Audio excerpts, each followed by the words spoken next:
Hey traders, Raghee here. Welcome to Charts and Coffee. Hope everyone's doing great. We have an interesting week on deck. So let's go ahead and jump on over to the economic calendar because that is where everything is going to be most interesting for us. Hot zones are those events that are going to have higher volume, higher volatility, and a higher macroeconomic impact than darn near just about anything else, right? And when we know that they're coming, we have Tuesday, day one of Humphrey Hawkins' testimony from Jerome Powell. Day two is Wednesday. And as if that isn't enough, we're wrapping up the entire week with the non-farm payroll. Anything that is a major inflation, growth, or jobs-related release is going to move expectations for those target rate probabilities, which is simply technobabble for where on earth, how high is the Federal Reserve going to take rates, right? That's what everything we do is going to ultimately map to, right? So that's what we've got coming up, and we're going to hear from the man himself for 2 days of grilling on Capitol Hill. So that's really what we have here. All right. Okay, so let's see here. First up, so if you haven't already checked the calendar, or if you didn't check out the Raghee report from last night, the replay is available over at the Simpler Trading YouTube channel, as well as my YouTube channel at Raghee Horner. All right. Oh yeah, quick reminder, this Wednesday, March 8th at 8, how can you forget that? simplertrading.com/clear. We're going to continue. We're going to expand on the daily price movement range conversation, short-term swing trading tactics, and your questions. So this is going to be different set of examples, different charts, different ideas in webinar number 2. And your questions. So if you have questions about what I'm doing so far in 2023, what we tested for 10 months, little things like what is the win rate that you experienced during that testing time, Rob? We're going to be doing a lot of that and more on Wednesday. So super stoked about that. simplertrading.com/clear. All right. First question for the morning. Praveen asks, I have a quick question. How to find sector weights within the S&P. So head on over to ETFDB, Praveen. So yeah, if you head on over to ETFDB, and it's going to take you to a site they now call Verify for whatever inexplicable reason. Head on over to the question, where you would look for a search, the magnifying glass, type in SPY. All right. And then don't go to holdings, but go to the holding analysis charts. Scroll down and the info will be there. All right. Okay. So next up is, can we take a look at Home Depot? Oh, absolutely. Let's jump on over there. So I'm looking at Home Depot. A couple of things we want to keep in mind, right?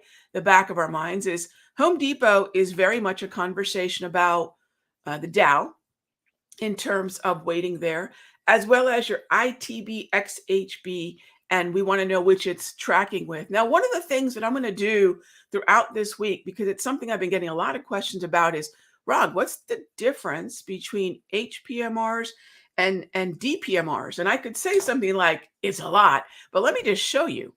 If I'm looking for an entry on Home Depot, which actually might be a short, I'm going to be looking on the daily and the 1 hour at around 301.5, right? Now, those are things that we want to keep in mind in terms of daily price movement ranges.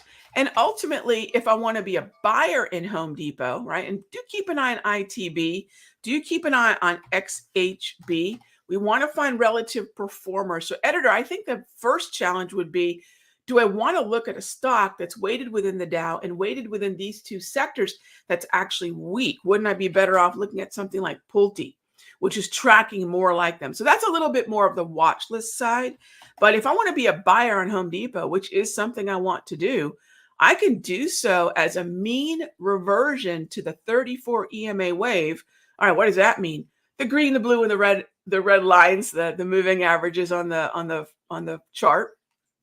This is actually a 15-minute chart. Oh, that's right. We were testing out some different things during during the Raghee report yesterday. I thought, you know what? Let's look at 15 fives and compare. But anyway, if I want to be a buyer, we're looking at about 298, 297 for a potential buy, right? Which is significantly higher than the 290.80 or 291 that I'd be looking if I want a longer term time frame, longer term time horizon setup. All right. So keep that in mind. The zones are completely different. And the way that I like to phrase it is this: if you have a 20 period moving average on a chart and you have a 200 period moving average on the chart, they're both moving averages, but where they plot is completely different. So if I'm looking as a day trader, editor, and you didn't mention the time frame, so I'm looking at them both for you. If you're looking at a day trade, I'm bullish straight up. Longer term, I would say don't trade Home Depot longer term. There are better stocks with better clarity, with better structure that's bullish and tracking with the index, with the ITB and the XHB. All right, next up, Dash asks, can we have a look at TMUS on the daily? Absolutely. Thank you for the time frame. Love it. Remember, again, when we're looking at time frames, and I think editor's question about HD is a really great example. And this is why understanding different time frames as we go into 2023 and we continue to get through Q1 and the remainder of the year, time frames do represent different views of psychology, right? What I'm doing on a daily could be absolutely the opposite of what I'm doing on a 5-minute. The 5-minute might have structure, but the 1 hour might be even better. Each one of them maps me out to a different depth into the day, into the calendar. So a lot of things we got to think about is, do I still want to day trade? And from the feedback I've been getting, it's far fewer people that want to day trade in 2023 than in 2022, 2021, 2020. Not that there's anything wrong with it. I do it every morning, but for 1 hour a day. Then we move on to short-term swings. And so for a lot of traders saying, Rag, I either tried day trading and it's not something I want to keep doing, or I'm back to work and I can't day trade. These are adjustments, adaptations we have to make based on what the market is giving us and what our lives look like, right? We have to fit trading into our life. So TMUS daily is a beautiful way to slow things down. And you want to take a look at volume? Yeah, so let's do this. I'm going to jump on over to TradingView. Now on TradingView, gang, the cool thing about TradingView is that regardless of your broker, this is broker agnostic. This is my second favorite platform.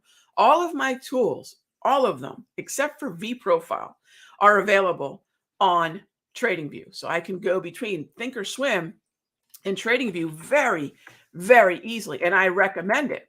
All right. So I have some cockamamie thing working here. What do I have going on there? There we go. And I'm always testing things on TradingView too. All right. So what we have here on TMUS on the daily. All right. On the daily, it's a neutral trend dash 200 propulsion. Think of what is the toolkit? Think of a lead singer in a band, but there still needs to be a band, right? So if I'm, what's Gladys Knight without the pips? You know what I'm saying? So if I have a main tool, maybe it's HPMR, maybe it's DPMR, maybe it's a Darvis, whatever the main tool is, that's cool. But the context within which we use it, right? If I look at volume here, take a look along the right side. That's my volume profile. I have the 200 here. I have the Darvis here, right? And then I got a beautiful volume ledge right there. So from a volume perspective, there you go, right along the right side. Now, the other thing we want to think about is, where am I in relation to the anchored volume weighted average price, right? The AVWAP. I use an AVWAP, which is to say I want to anchor a VWAP, usually either the first trading day of the year, this or the previous. We're still in that funny little time where we've only got about 2 months of data, 40 trading days to anchor a volume weighted average price from. If you're still on the early part, if you're still looking at 2022, that's okay. But I think at this point, as we go into March, you can anchor to the first trading day of 2023. That's really not in play. What's in play is right there, that volume ledge. Okay. So keep an eye on that one. I don't actually believe I want to do anything but be a buyer here. We're north of the propulsion, right? And then in terms of the V score, well, let me do this because I don't have V score running on this particular layout of my, let me do this because I have a layout dedicated to all my volume tools. So let's go take a look at it right there. Okay. So if I take a look here at the TMUS, notice that we are on the lower end of the V score. Now notice where I've also anchored this one. So much like I was recommending anchoring the AV WAP dash. Yeah, I like where we're at. It's definitely oversold, or at a support level. So I'm fine with that.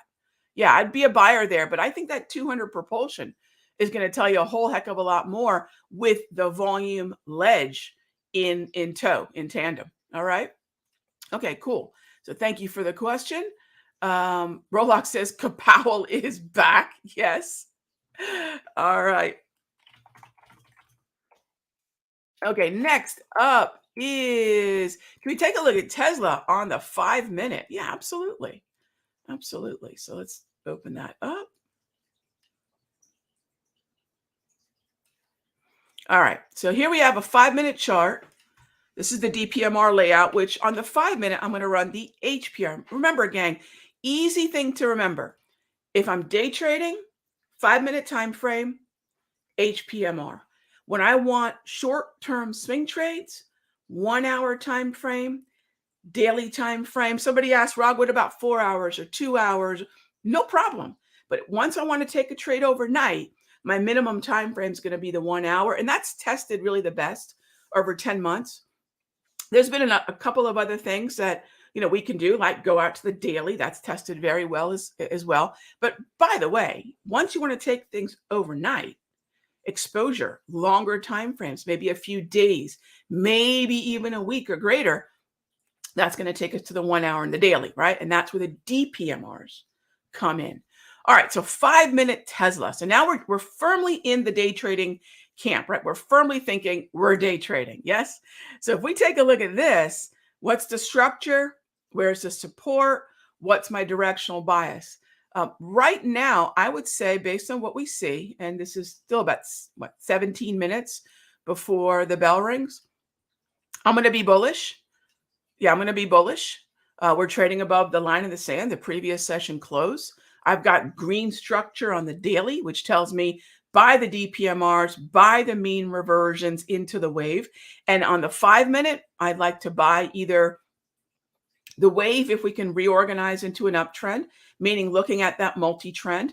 The multi-trend, by the way, gang, is part of the DPMR toolkit. So if you're wondering, Rob, what's this green trend, yellow trend, uptrend? How are you measuring that?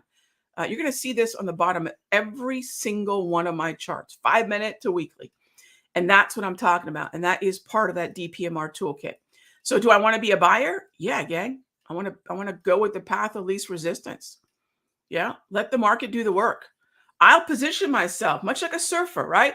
The waves are coming in. They don't give a rip about me. It's my job to position myself properly within that flow of the wave, ride it into shore. That's the way I look at this one here, Robert, or any market for that matter.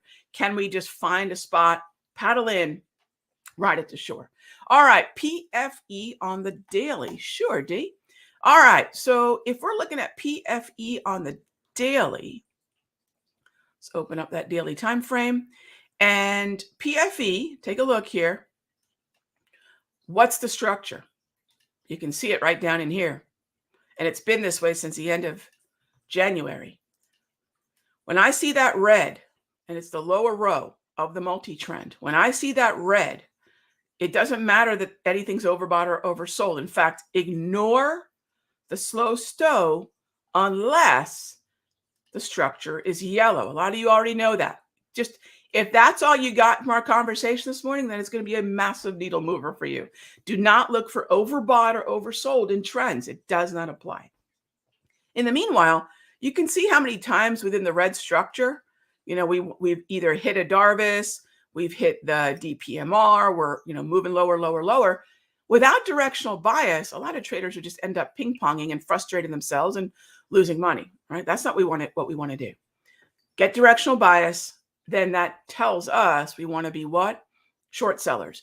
Frank, nothing's changed there. But what if we open up our charts to the entire view of healthcare, not just Pfizer, to your question, but kind of what I mentioned earlier to editor, which is the question I always ask myself: why Pfizer, or why Home Depot, or why whatever that individual stock, whatever that individual boat is? Why that particular symbol? And it's got to be, it has to earn our attention. Is it the best symbol within healthcare? And if I have a lot of weakness, sometimes I'll say, hey, if we can, why not just play healthcare itself? Why not play the tide? As long as there's liquidity. UNH is heading lower. Johnson & Johnson's heading lower. Gang, that's pretty much healthcare. You add in Lilly, you add in Pfizer. Yeah, we probably want to be short. Here's Abbott, Bristol Myers, Amgen. There's more to be bearish about than bullish. Now, if you say, Rog, I want to be a bear in healthcare. Easy peasy. Very, very straightforward to find those red trends and focus on shorting the rip. That's the opposite of buying the dip. But if you say, Rog, there might be strength in healthcare. I'm interested in where we might start to find some footing. AbbVie would be the only one that I'd say you want to be having a bullish approach to. All right. And then after that, I'd say maybe keep an eye on Thermo. And that's really it. So most of this is heading lower. So if you want to be a bear in healthcare, no problem. It even rhymes. If you're thinking about where could there be opportunity to the long side, just those two symbols amongst the high concentration weighted names. Okay. I think I have to sneeze. Can I hold off until the show's over? Don't know. Stay tuned to find out. Okay. Next up. Hey there, Sergio. I love the multi-trend. It's a game. Oh, gosh. Yes. Sergio, before the multi-trend, we had the moving averages. We've always had that process of moving averages, and it is helpful. But then the clarity of having someone join, say, the Sector Secrets Mastery on day one, and then just by looking at colors, they can say, oh, the momentum is bearish, but the trend is bullish. Or the momentum is bullish, but the trend is neutral. And being able to differentiate those two really simply makes a huge difference. For example, look at the S&P. This is a bullish environment, gang. Why? The trend that preceded the chop was up. Neutral means what? Neutral means you can use a slow stochastic. There's your signal. I don't know if you can see that right there, but there's a white thing that's a little white arrow that's just below. Little signal there. We look for opportunities to buy along the DPMR. We look for opportunities to buy along a Darvis, whatever it is. It could be a minor low pattern, but we know which way we're heading. Let's go back to that surfing analogy. If I don't know which way I'm paddling, I might just paddle out to sea, right? If I don't know how I want to catch that wave and which way I'm going to ride it into shore, I'm missing the movement of the ocean. I'm missing the message of in this case, a message of the market. We observe what the waves are doing. We observe which way they're going. We observe the speed and the height at which they're moving, and we situate ourselves within that, right? A lot of times we as traders want to impose our will or impose our indicator or impose our favorite strategy on the market rather than saying, that's where the wave is. That's the way I got to paddle. And this is how fast I've got to paddle to catch it. So those are things I think when we observe what the markets are doing and we put ourselves in the right position, as opposed to thinking, well, I want to use this brand new indicator that I got, and this is the strategy that I learned, and and just apply it indiscriminately. Then we can understand why, right? Maybe trading doesn't feel so simple. But yeah, it is absolutely a game changer. And does it measure the trend? Of course, right? The upper row is the momentum, and the lower row is the trend. Absolutely. Yeah. Hey there, CNE. XLV on the 1 hour is green trend. Does it matter? Oh gosh, yeah. So this is where we're going to dive a lot more into this on Wednesday, and then dive a lot more into this in the class, gang, which is coming up this Saturday. So yes, it absolutely matters. So let's say, Deborah, you say, you know what? I'd like a smaller, more nimble time frame that's not day trading, but that can put me in a shorter time horizon to be able to benefit from, let's say, a few days or more of movement. To the long side, the 1 hour is going to be that candidate. So until I get a short on the daily, if I want to short at all, there's nothing to do, right? So if you're looking for something to do on XLV, this is what I mean. Which way is the wave moving? Bullishly, if you will. If a wave can move bullishly, that's what it's doing. Now, how do we paddle in? That's going to be the DPMR. That's going to be the mean reversion to the wave. Maybe it's a Darvis. Then it might even be Johnson and Johnson or XLV, right? Are those starting to move? You can look at UNH within the XLV. Are those moving in a similar way? Do we have levels and setups there? So much of what we do, gang, is predicated on watch list building. And there's no better way to watch list build than relative performance. And it's just really easy to find relative performance when we have the multi-trend at work. And then DPMRs and HPMRs and Darvis can do the heavy lifting. So that's it, gang. I'm out of time. I'll see you tomorrow, same time, same station. Make sure you check out simplertrading.com/clear. I will see you Wednesday night at 8. It's a date. Talk soon.